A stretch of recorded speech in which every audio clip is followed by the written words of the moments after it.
for me personally, this is a festive event, a very moving evening. It is a landmark in my long-term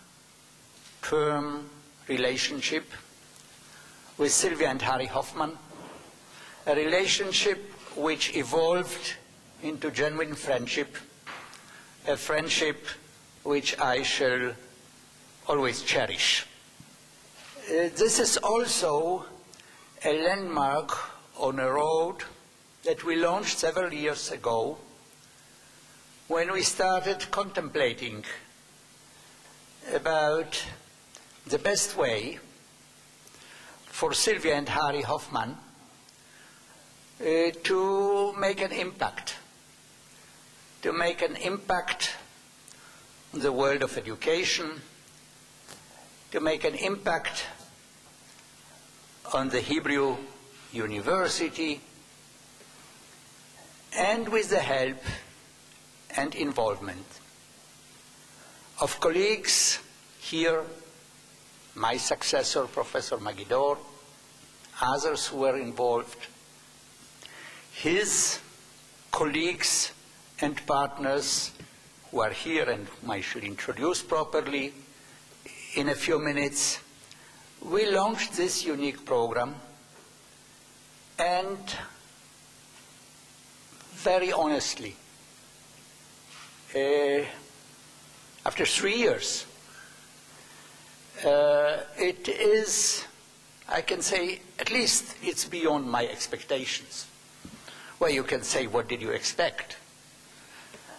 But this has become really a flagship project, a role model of what an institution like a university, in this case our Hebrew University of Jerusalem, can offer to its brightest students and scholars. Now this question, this challenge of preparing young people for responsibility, for leadership in society, is an aspiration of societies and of institutions like ours. And there is not one single model. There is not a clear recipe what one has to do in order to breed, to train leaders for the future, to inject this sense of motivation and responsibility, and to equip them with the tools and means to perform in those capacities. I don't know if what we have developed here is the best possible way to do it, but I believe, I know that what we have developed here is something very unique on the broad arena of such programs worldwide. It combines commitment to academic excellence in a variety of disciplines with responsibility which transcends the boundaries of those disciplines. So we did do something unique. Every member, every student on this program has been carefully handpicked. When you have many candidates for a program like this, there are two mistakes that you can make. You may ignore or not admit somebody who would be excellent, or you may admit somebody who would not quite meet the standards and expectations. We will never know if we made mistakes of the first kind, but I am confident that we did not make even a single mistake of the second kind. So today, the first group is graduating. Let me say a few words about Sylvia and Harry Hoffman. We all regret very much that they cannot be here with us. I know that they likewise regret it. The students yesterday had an opportunity to watch a video, a message, which Harry Hoffman sent to them. And they had the opportunity to learn something, not only about his personality, but about his life story. And his life story is a typical story of a generation of men and women who were born somewhere in Europe, Eastern Europe, and because of the horrors of World War II and the horrors happened in Europe, they were uprooted. And those who were lucky to survive had to rebuild their life in a new world. Now, Harry's life story is a true triumph of life. It's the most moving, magnificent example of rising from a dark pit to the summit of success. But what is more interesting is what Harry is doing with his success. Without having had the chance of higher education, of formal education, without any outside or external command from his own soul, he reached the conclusion that it is his role now to give back to society where he lives, and also to the people with which he identifies. And he has been generous to us. That's true. But people like myself have met many individuals who are generous, who contribute with their resources. Harry is unique because he has not only given us the resources, the necessary resources in order to do all this, but with that he has given himself. And he is personally deeply involved. And not only has he given himself, he has very close colleagues who help him in his business, whom I know he trusts very much. Dr. Wally Cox, who is sitting here. David Lansky, who is sitting over there, who not only work with him in business, but also accompany him, guide him, serve as his sounding board in everything that he does in public life and for society. And we are privileged that these two individuals personally know something about leadership pro-development programs. And all of us yesterday, who spent half a day with them, were very impressed by their experience, by their insight, and we appreciate very much their involvement in our program, and we hope to benefit from that experience in the future. So, you see, I'm the master of ceremonies, so nobody tells me when to stop speaking. And I have the microphone. So I should exert some self-discipline, I realize. And I would like now to conclude my opening remark just by conveying from here, from Jerusalem, from Mount Scopus, Greetings to Sylvia and Harry Hoffman. We hope that for many years they will keep up their good spirit, and we pray for their well-being. אז תודה רבה לכם, סילביה והארי, ואנחנו כולנו מקווים ומייחלים לראות אתכם כאן בשנה הבאה שוב יחד איתנו. And now, after these introductory remarks, I will ask the representative of the university's administration to say a few words. But before that, let me just tell you that a few weeks ago, the president of the Hebrew University, Menachem Ben Sasson, Professor Menachem Ben Sasson, and myself visited Perth, and we had a very nice time, evening, breakfast, and more with the Hoffmans. And Professor Ben Sasson would have been here had he not been in the United States to be awarded the honorary degree from the Jewish Theological Seminary. I talked to him today over the telephone.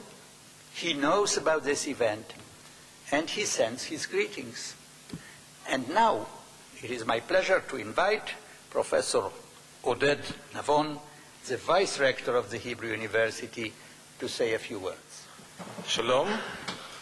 Welcome the Harry and Sylvia Hoffman Fellows and our honorary guests, Mr. David Lansky and Dr. Walter Cox, Hanoch and Amalia, and by video also Harry and Sylvia Hoffman. Welcome everybody. It is a great honor for me to be invited to this celebration of one of the best programs we have here at the Hebrew University. We gather here tonight to celebrate the graduation of the first class of the Hoffman Leadership and Responsibility Fellowship Program. Now, leadership and responsibility, this combination is why I think this program is one of the best. On one hand, one should think that this is self-evident. On the other hand, we see so many cases where a leader feels like, I deserve it, or I'm clever and you, my subordinates, are so foolish. From the boss and the secretary to bankers who earn 100 or 1,000 times the salary of their employees, to political leaders who set no example for their nation. And we would expect that in Israel we would be exempt from such ill standards. After all, in Jewish tradition, we had no inherited nobility, and Cohen is just a family name. We admire the best students, the Talmid Chacham for generations, and this is the scholars that we admire, and not the people of power. Now, we even went to say in our tradition that a bastard who is Talmid Chacham, who is a scholar, takes precedence over the high priest who is Am Haaretz, which is Hebrew for ignoramus.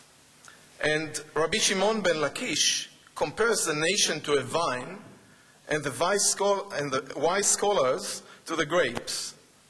But next, he set them a responsibility. They should ask for mercy for the vine leaves. They have to take care for everybody. They have to take care for their nation. This is the essence of leadership. I believe that this is also the right way to explain the words of Rabbi Yochanan, who said, in my deliberately free translation, who is Talmid Chacham? The one who is Talmid Chacham is the one who should be identified, and the one who should be identified as the leader. This is the one who may be asked everywhere and can deliver a question, an answer. That you can answer questions very well, we know. This was one of the criteria for choosing you for the Hoffman Leadership and for the Hoffman Leadership and Responsibility Fellowship Program in the first place. I would like to interpret Rabbi Yochanan's words as stressing that you have to be available for questions, available everywhere, not simply for your teachers or for your exams, but everywhere and for everyone, including those that in Passover we describe and those who do not know what they need to ask. And the responsibility is yours. You should set an example so that people will come to you for leadership, and you should lead. During the tenure of your fellowship, you learn a lot and discovered a lot. Do not keep this for yourself. Use it wherever you go and whatever you do. Clear logical thinking is precious commodity these days, but you lose nothing by sharing it. You win. If you can light the flame of rationality, of complex understanding, of the ability to see the many facets of reality, you keep up your responsibility. You keep the darkness away. The higher education you received, the complex and critical thinking habits, are not a jewel for yourself. Don't just share it, rather be active in spreading it. One way of doing so is to excel. Excel in what you do, excel in your studies, aspire for the highest level of your research and aim for the top. This is what we demand as your advisors and colleagues. But I would like to ask you, or rather urge you, to go out to the public, to go to decision makers and to plain people, and spread the rich culture. We need you because higher education is not self-evident. As a matter of fact, it is under attack in times where celebs are preferred over scholars, and these days when you are and in the past you were appreciated by what you knew. Then it was what people know about you, and these days it is how many people knows you, which is rather dull. The world has turned flatter. Do not let thought and reason turn flat as well. I'd like to end with an idea that I borrowed from Robert Krulwich, a science journalist who spoke at the graduation at the California Institute of Technology in California about the importance of communicating science. And turned to the graduate, Krulwich said, "There you are, like you, surrounded by your family and friends, and somebody, an uncle, a buddy, somebody may turn to you and ask, so what have you been doing at the Hebrew University? What were you working on?" Not that they really want to know, but 3 years passed and you must have been doing something here, so it's only polite to ask. Now let's assume that this uncle or this buddy that asked is not a scientist, and the last time he had a complex thought about science was during high school. But because it is your day and because he loves you, he asks about your work. Now Krulwich urged the student to please do not think for yourself for 1 second, there is no way I can talk about science with this guy, because I do not have the talent, or I do not have the words, or the patience to do it. It's too hard, and anyway, what's the point? Now the truth is that when you think like this, you take Newton's way. Yeah, you're not alone in this, but you're wrong. Newton wrote the Principia Mathematica in dense scholarly Latin to avoid being baited by little smutterers in mathematics. So he wrote it in a complex way, and there it stayed. But do not follow Newton. Follow Galileo, who wrote the dialogue in Italian as a running conversation between 3 good friends who spent 4 days together arguing, eating, boating through Venice in gondolas. So you can communicate science like this much better. And when your uncle asks, tell him a story about science, about psychology, history, philology, whatever, about the things that you do, and tell him about the joy of understanding and the beauty of reason. And remember that these days, science stories compete with many other stories, with myth, with movies, with reality shows, and even with bare vulgar ignorance. And we must compete and tell the story of science to the public. It is very, very important, and I would urge you to communicate science and not be shy about it, and go out for doing so. I urge you to add this one additional responsibility, and I know you're taking many, to your full and heavy bag. Please go out and lead with responsibility. I wish you would do it, and I wish you would enjoy doing it. Thank you very much. This was a message for your life, has all the components of, not the 10, the 3 commandments of a responsible scientist. So follow this advice. Now, when I talked about the preliminary steps and years before the launching of this program, I mentioned a few individuals who were in one way or another involved in this process. I did not mention Moshe Vigdor, who just walked in here, who was then the vice president of the Hebrew University, who met Harry, and just like everybody who met Harry, they became friends. And Moshe was deeply involved, and I know how much Harry appreciates that you took the time to be present here. Moshe is today the Director General of the Planning and Budgetary Committee of the Council for Higher Education in Israel. Quite a challenging job.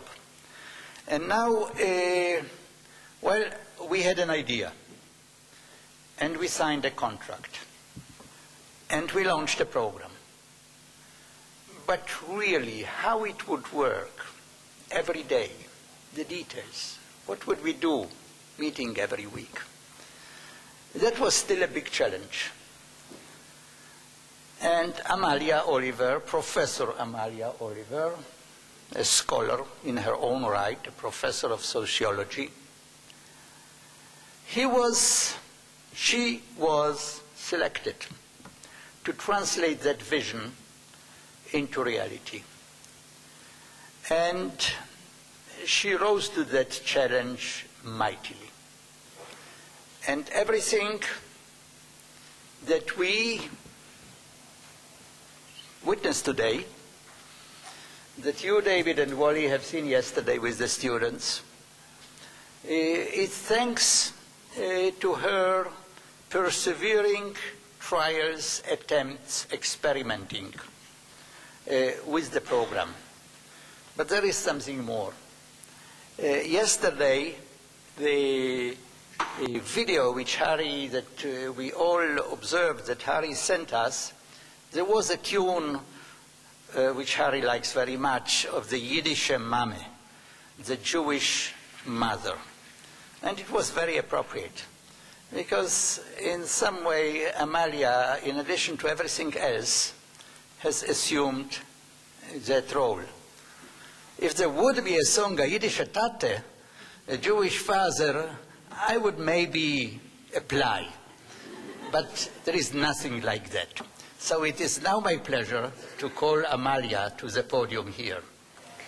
Dear Mr. and Mrs. Hoffman, Mr. Lansky, Dr. Cox, Professor Gutfreund, Professor Navon, Professor Deshalit, my partner, family members and friends of the Hoffman Program scholars. It's true what Hanoch said. About 3 years ago, I received a phone call from the Hebrew University President Office inviting me for a meeting. Such calls are not daily matter and do make one skip a heartbeat once you receive them. I had no idea what it was all about and was caught by surprise when the request was to write a plan for a new scholarship program for PhD students on leadership.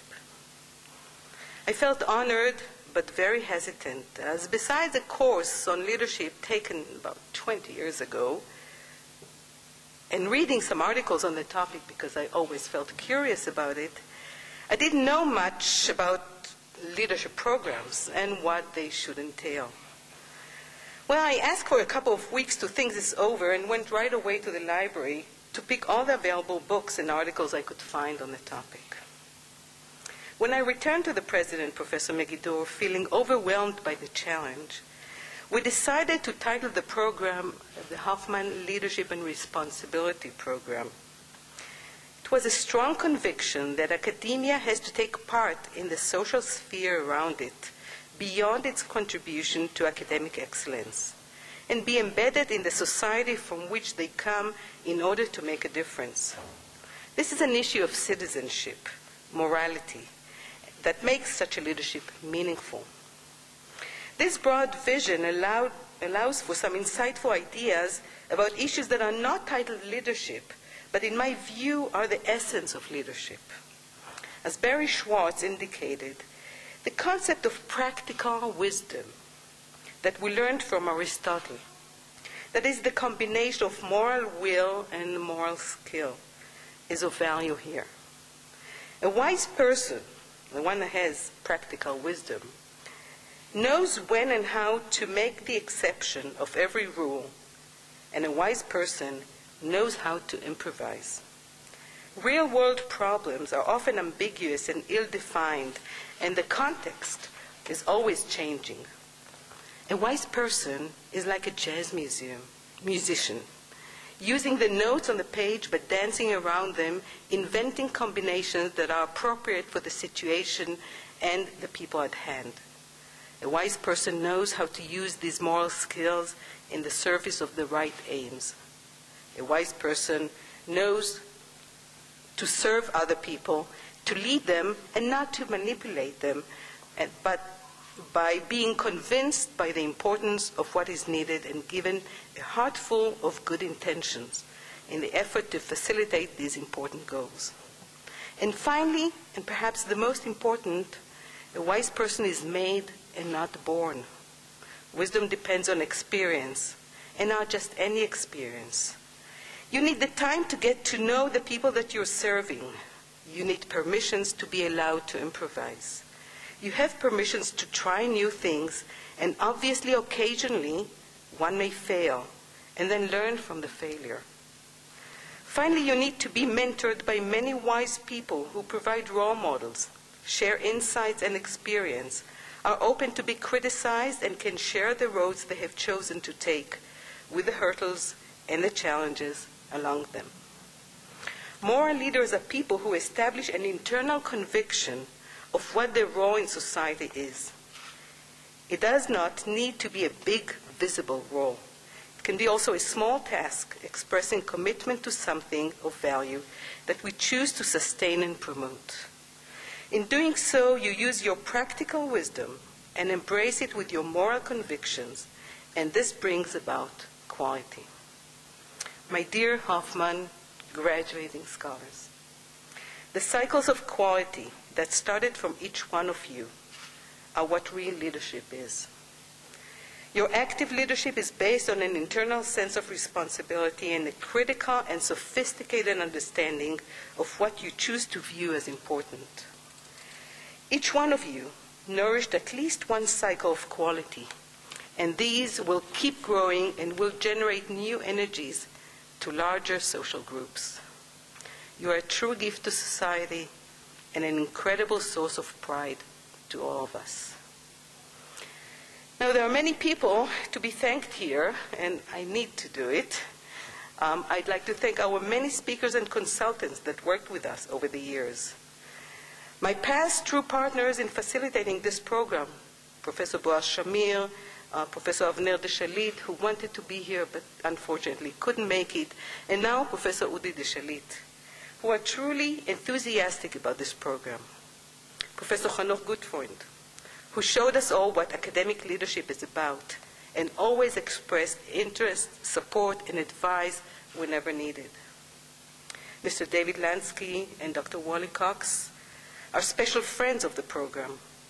Our meetings and discussions were very insightful to the group, and it was a pleasure to learn from your wide experience and knowledge. We thank you both for this. I'd like to applaud you.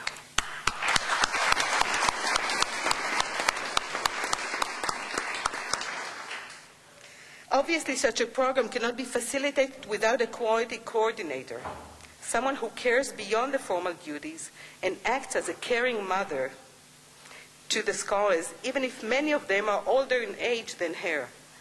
Well, this was done incredibly well by Michal in the first 3 years, and I would like to use this opportunity to give Michal a small gift from the program and thank her for her immense contribution to the program. Michal, you didn't know about it, but can we ask you to come over?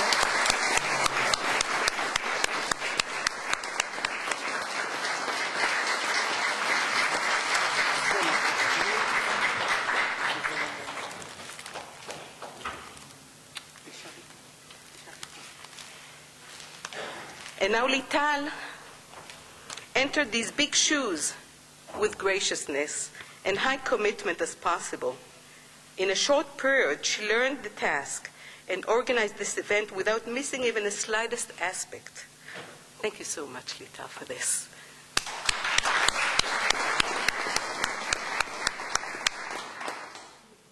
And to Sylvia and Harry. It is really hard for me to find the right expressions needed to thank you. We all thank you for your enormous generosity and incredible vision that led to the establishment of this program. As one of our scholars once said, you have, with this program, facilitated the establishment of many homes in Israel, and these homes will keep flourishing and sharing the goodness and wisdom with society. We deeply thank you for this special and unique gift to the Hoffman Scholars family and to the Hebrew University. Thank you so much. After 3 years of working for the Hoffman program, the word leadership and responsibility have acquired a whole new meaning for me.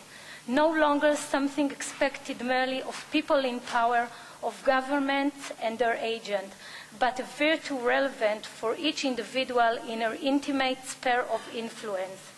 The follow of Hoffman taught me that these words can mean a concern for the environment, a love for the humankind, toleration, solidarity, a constant striving to make the world a better place.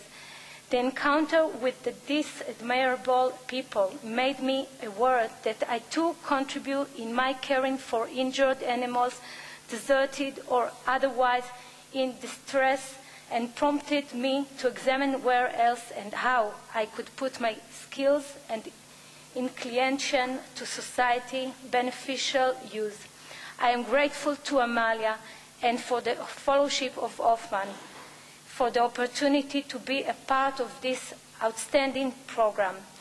And big thanks to Harry and Sylvia Hoffman for their contribution to the university, to the Hebrew University, and for the Israeli society. Toda rabba. We shall now have a musical interlude. Miriam Arhanogorotsky will play the violin, and Sofia Falkovich on cello, and they will both play the duo for violin and cello of Haydn, Poco Adagio and Tempo di Menuetto.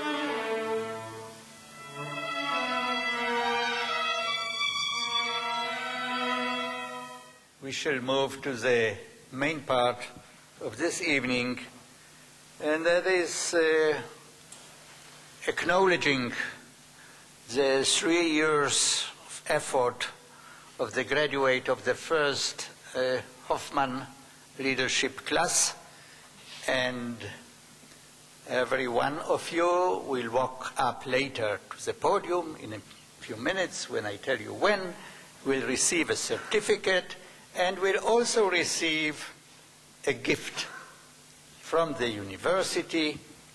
There will be something more, another gift a little later, but let me tell you a few words about the gift from the university. Now, the link between the Hebrew University and Albert Einstein is now public knowledge. He was one of our founders. He was the member of the first Board of Governors. He chaired the first academic committee of the Hebrew University. So we all take pride in that. And on special occasions, we mention that connection, of course. And Albert Einstein in 1905 developed his special theory of relativity, which made him very famous, only a prelude to greater achievements that came later. But in 1912, Albert Einstein was asked by the editor of an annual publication which compiled review articles about progress and highlights on different topics in science. And Albert Einstein was asked to write a review of his special theory of relativity, and he sat down in 1912 and he wrote 70 pages. And those days, scientists wrote manuscripts, and that's how they submitted them for publication. And that manuscript was never published because World War I broke out. The publication was suspended of that annual volume. After the war, Einstein was approached by the editor, was asked to review the manuscript, to make changes, corrections, but Einstein was too busy. He was working on the consequences of his general theory of relativity, and after several months of correspondence, the whole idea was abandoned, forgotten, and at that time Einstein was not aware of the importance of his handwriting, of his manuscript, so the manuscript remained in the custody of the journal, maybe the family of the editor, and it reappeared many years later, about 77 years later, in New York on an auction by Sotheby, was bought by the banker Edmund Safra for $6 million, and was given as a gesture from Edmund Safra, the late Edmund Safra. Our science campus is now the Edmund Safra Science Campus for a different reason, which you can imagine. And so he gave it as a gesture to his friend, our legendary Mayor Teddy Kollek, to the Israel Museum. The Israel Museum exhibited this. Is not a museum of science. It's a museum of art and of archaeology, so they exhibited it as a piece of art. They framed the 70 pages as 70 pictures, hanged them there. Thousands of people came. Nobody understood what it was about, the German, the handwriting, yet it was there. And again, a publishing company that specializes in doing art albums produced a collection of the facsimile copies of this manuscript, even for those who do not understand the contents. There are many anecdotes and introductions here and all that, but it is a remarkable example of discipline, of somebody who sits and without any auxiliary means writes straight lines meticulously. To organize a page which has text and equations and not to overflow, and to put the equations just like you center them with Word today, you will all see all that. Corrections, erasures. So this is it. This is the earliest document where we have this formula E equals mc squared in his own handwriting, except that until 1912, scientists denoted energy by L and not by E. And it is here where you see he writes L equals this mc squared, but she erases L and writes E for the first time. So this is history. Change of notation. Anyway, this is something that we have a number of copies received from the publisher, partly because I wrote an introduction to this, and this is my honorarium. 200 copies was my honorarium, and this is what the university owns, and it gives it on very special occasions, not to everybody. Not many are left. The last time that we gave this as a present to somebody was when, on Saturday evening, when we hosted at the university, one before Saturday, not the last, when we hosted the recipients of the Wolf Prize. So you are in a good league and in a good company, and it will be our pleasure to give each one of you, and also one to David and Wally, to give each one of you this book. Jennifer Oser.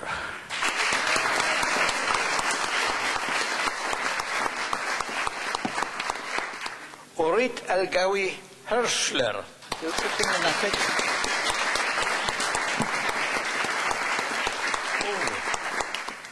Yakir Englander.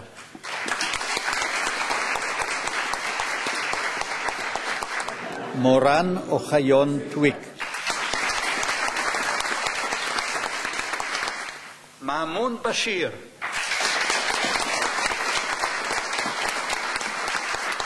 Baruch Barzel.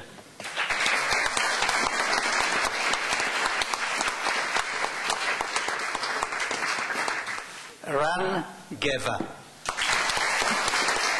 Shirital.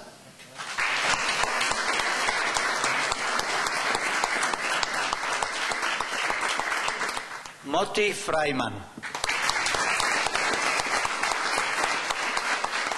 Daniela Persin.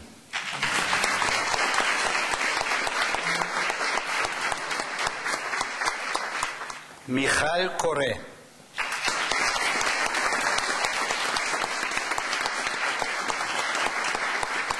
And now it's my pleasure to invite to the podium one of yours who will speak for herself, but on your behalf. And that is Jennifer Oser from the School of Public Policy. Well, in the past 3 years of this Hoffman Fellowship, we've learned a great deal about the importance of listening to other people's stories and also sharing our own. So I'm going to share a few words with you this evening, a taste of my story, because I know we're all hungry for other tastes.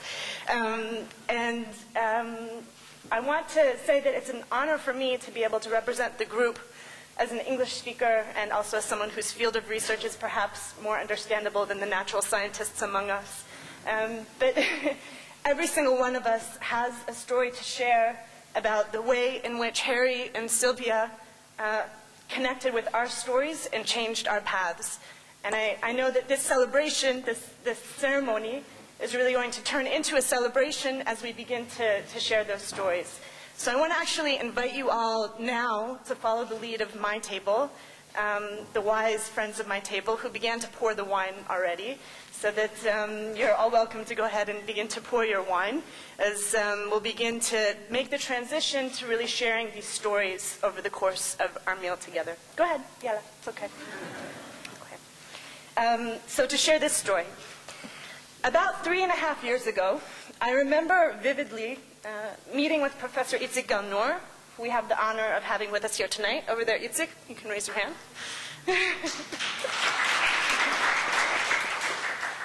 Who is my master's thesis advisor, to advise with him on whether I should continue to doctoral studies. Now, at the time, I was working as a community organizer, and, quote, on the side, I was also finishing a master's in public policy, and another quote on the side was becoming a new mother. So the parents, especially among us, know that this story is about to reach a major crisis point, which it did. But around this time, I also received very encouraging support from my department to continue through to doctoral studies. And this posed a real dilemma for me. because I thought I had already made a definitive decision when I finished my undergraduate degree at Harvard in the social sciences not to go to doctoral studies. In fact, that was the last thing that I would want to do, would be to go to doctoral studies. Why?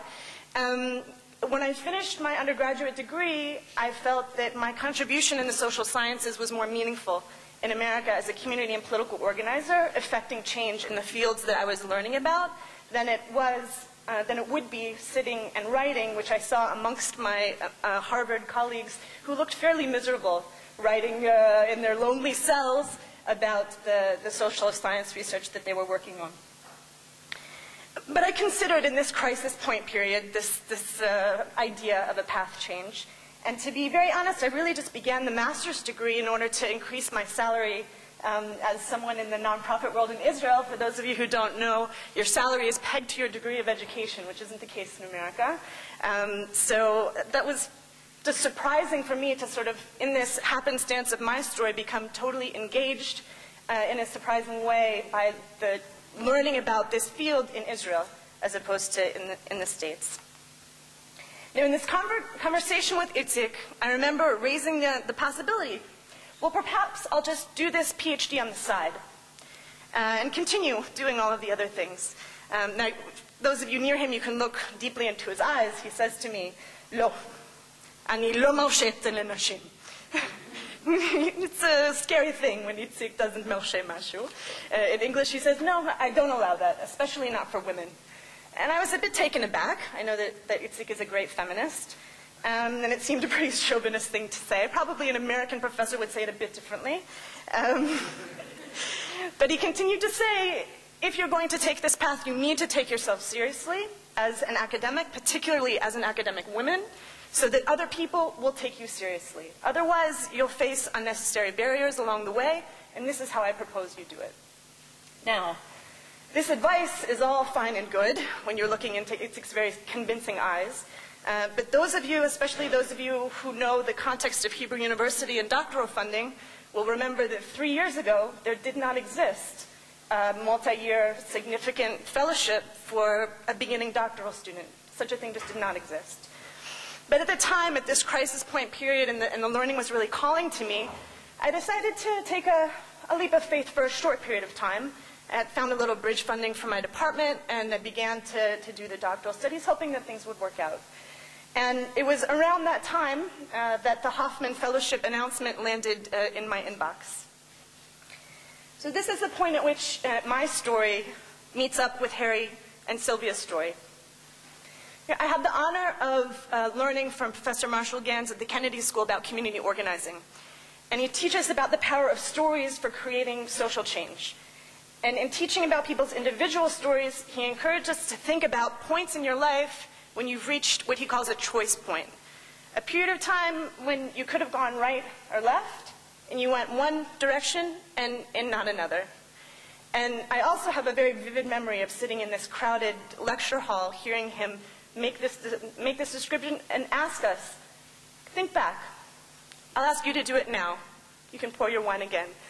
Think back to a time when you faced a choice point, and think, was there a person there? And who was that person? He made the claim at the time, usually there's a person there. And for me, I can say very clearly that Harry and Sylvia were the people there on my path at this choice point who encouraged me to go in one direction and not another. Now, 3 years later, when Itzik made this suggestion, he said, you really should just pretend, really do ki'ilu. You should put on this guise of being an academic, and 3 years down the line, you'll make a decision about where it is that you want to go next. And these days, I find myself confused every once in a while if I'm still play acting or if it's my true calling. What I am very sure about, though, is the contribution of this particular fellowship to academic and social leadership at Hebrew University. Now, when we were in our meeting yesterday and went around and introduced ourselves, and we're almost a bit embarrassed to say thank you to Harry and Sylvia. It's almost embarrassing to say thank you for my daily bread. But I want to say in a very clear way that each and every one of us has made incredible strides in our research and in our social contribution that would not have been possible without this contribution. So I think all of us are here tonight in order to step behind our individual nervousness of saying thank you, and as a group say thank you for this contribution to Hebrew University and to Israeli society. Now, I've described here the contribution of the Hoffman Fellowship to scholarship, primarily, and I want to briefly, to move on to the other tastes of the evening, move on to two more points that are unique about the Hoffman Fellowship. And first, here's the Hoffman family. Now, we talk about family in a vague sort of a way, but I want to make this analogy as concrete as possible in three different levels. And I'll do that by mentioning particular people. So first, in my very narrow piece of research, the most inner depths of what I care about on a daily basis, so you don't have that many opportunities at the university to meet people who are not exactly on your hallway. And Michal, who's over here, in social work, is not in a very different field than I am. In fact, we have the same advisor. But the way the university is set up in terms of people being fragmented in different places, in terms of classwork being very meager, we don't have the opportunity to build a richer, I wouldn't even call this interdisciplinary, this is just interdepartmental conversation. And this is the first level of the Hoffman family. We're bringing together people who share very core interests who otherwise do not have a chance to build a community here at the university. The second level of this family, I'd say, is the second cousin. And here I'll say Moti. Where's Moti? Is he here? Moti. There's Moti. Always quiet. It brings me back to a seminar 2 years ago in the psychology room where we're waiting for a meeting to start, and he's looking at his computer at the imaging process that he's doing on medical scans. Now, I'm sure I didn't say that as exact as it could be, but in the university setting, especially at this particular period of our lives when we're trying to specialize as much as possible and become the experts in our field, the Hoffman family gives us an opportunity to connect with these cousins in our academic lives and in our social lives that we really don't have the opportunity otherwise to do. And in the broader sense, I'd say, this Friday as I went to the gym, I saw Maamoun as I walked in and listened to Baruch's radio show as I walked out. The community on campus, I think, is a very deep thing that doctoral students need in order to be able to share their broader lives with each other. And the Hoffman Fellowship does this in a way that no place else in the university fulfills this very important need.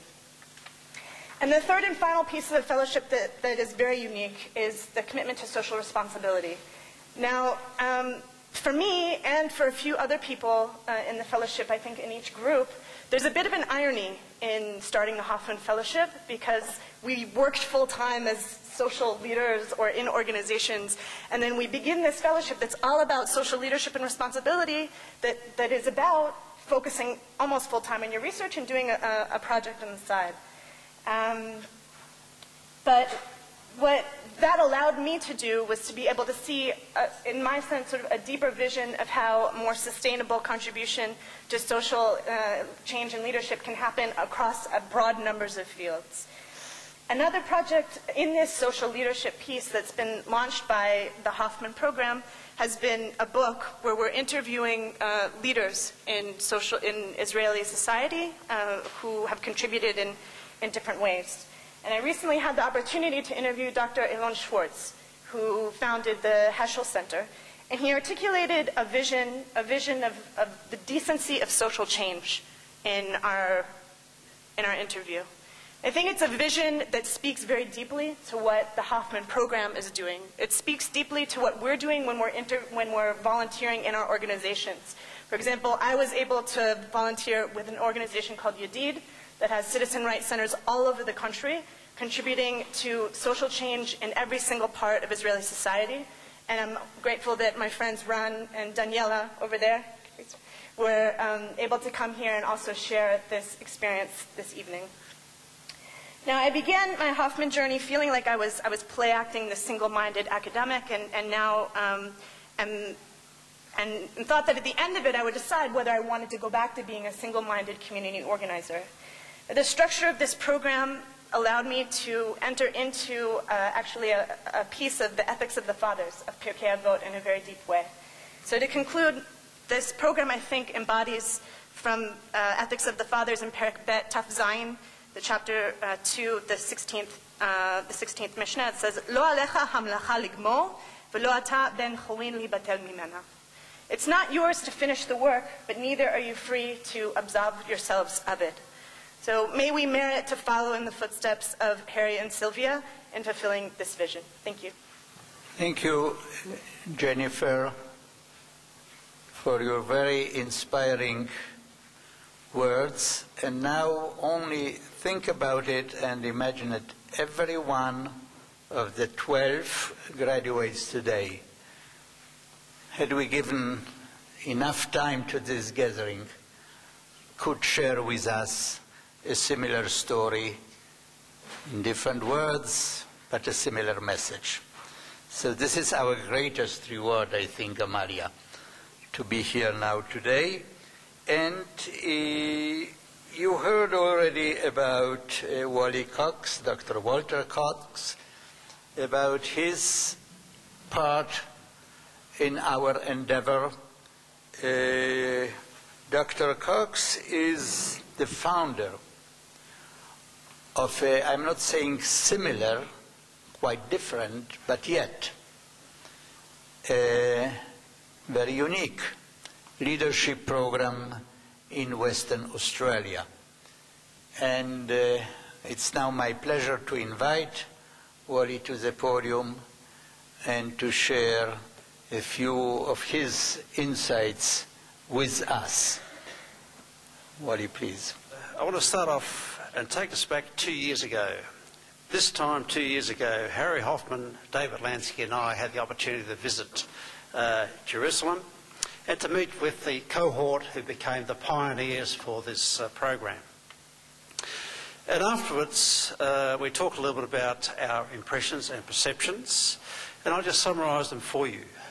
First of all, we thought, hey, here is a very, very talented group of people. Secondly, you'd already been in the program for approximately 11, 12 months, and you were enthused about the program. In fact, you're up here. You really were enjoying the experience, the sharing, and the sort of encouragement you're getting from each other. And finally, we said to each other, hey, this program that started off as a concept has got a great future. So it's very, very nice to be here 2 years later on behalf of Harry and Sylvia Hoffman to see you, in fact, graduate from the program. And I think what we saw yesterday, and David and I heard yesterday, just reinforced our first impressions. And those impressions go a little bit further than we had initially. Yes, a very, very talented group of people, not just the initial 12, but certainly the subsequent 24. I think your learnings were shared with us yesterday. We were most impressed by the effort you put into the program, but also the experiences you've taken out of the program. And finally, I want to reflect on the fact the program is called Leadership and Responsibility. And of course, Odette Navon touched on the same topic. And the reason I want to touch on it is firstly that you're actually selected on a number of criteria. One of them is your academic potential or performance, but also the fact that all of you contributed very heavily in your communities in one way or another in a voluntary capacity. So you already had shown your commitment to your community, the commitment to your country, and shown that in fact you were responsible and worthy of being participants in the program. The other reason I wanted to talk about responsibility, that's the question I was asked yesterday, and I promised I'd answer it tonight. And my theme is very much about the fact that you had a wonderful opportunity to experience something that most postgraduate students don't, and I think Jennifer certainly articulated most of that. That is, you haven't just been able to focus on a narrow area of research and become an expert in the area and be recognised in that area, but you've had the opportunity to understand what leadership is, what leadership means, the behaviours that go with it. But I now want to talk about the responsibilities that go with those learnings. And the first one is a responsibility to yourself.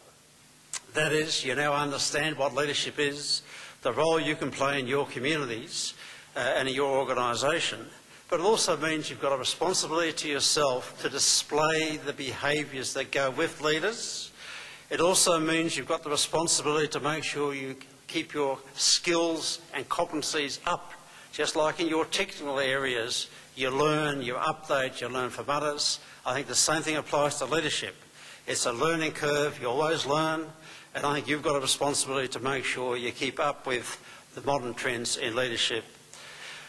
The second part is a responsibility as you build your careers, as you join organisations or stay in academia, you join government, you go back to working in the community, you've got a responsibility to others. The responsibility to demonstrate leadership in a practical sense, but also you've got a responsibility to train your replacements. In other words, there's other people out there that in 20, 30, 40 years' time, when they get to my age, we're going to be looking for the next generation, and you've now got a responsibility to make sure you model, you pass on your knowledge to those people and grow the next generation of leaders. I was going to say breed the next generation of leaders, but you're doing a pretty good job of that already. I was most impressed by how productive the program has been, and all I can say is congratulations to all of you balancing all those competing demands. I admire the way you do it and certainly wish you well in that respect as well. But you've also got responsibilities to your communities. Yes, you will be employed somewhere, you've got a responsibility to those organisations, but you're also members of a community. And again, the community cries out for leadership to address those complex issues we talked about yesterday. You now have the skills, the competencies, you've always demonstrated your capacity and interest. Now is a case of let's use what you've learned to again further enhance your communities. And ultimately, of course, it's not just your communities, it's your country. You've got a wonderful opportunity to help your country prosper as a sort of community where people want to live, want to bring up families and want to prosper. I'm going to finish up in a couple of ways. Firstly, on behalf of Harry and Sylvia, I want to congratulate the people who graduated today. You've done an outstanding job. Jennifer certainly paid tribute to what you shared and what you went through. Secondly, I want to thank the staff. I think they've done an outstanding job in terms of putting the program together and facilitating the journey that you've been on, because it is a journey that never stops, and a journey that, of course, needs facilitation to make the process go on.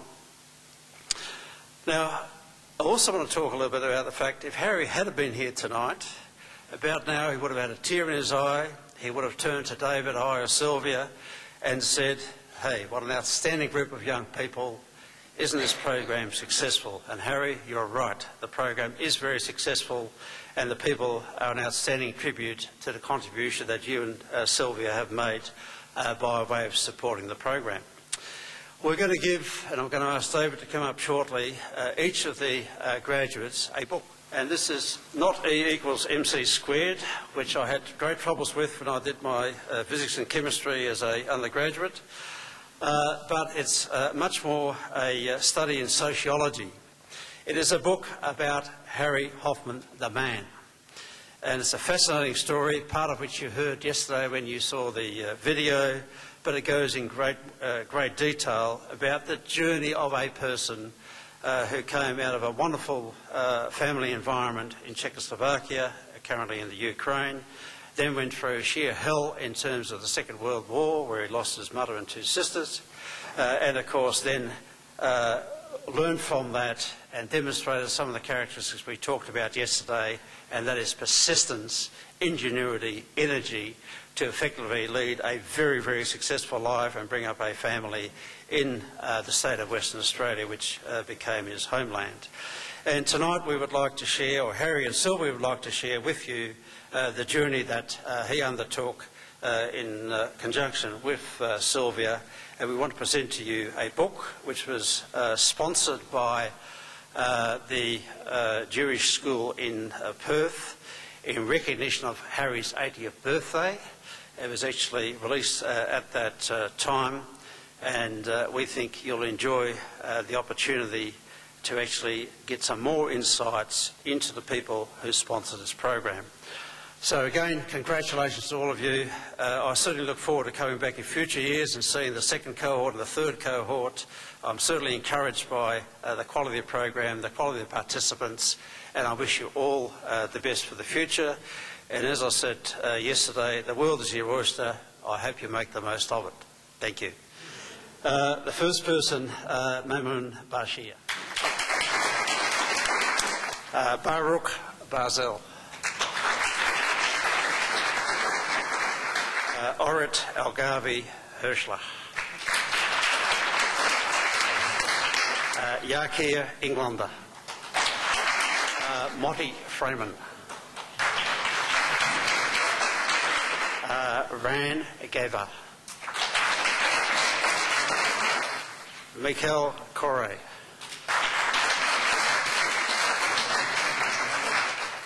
Cherie Londman. Moran Ohayon-Twick. Jennifer Oser. Daniela Persin.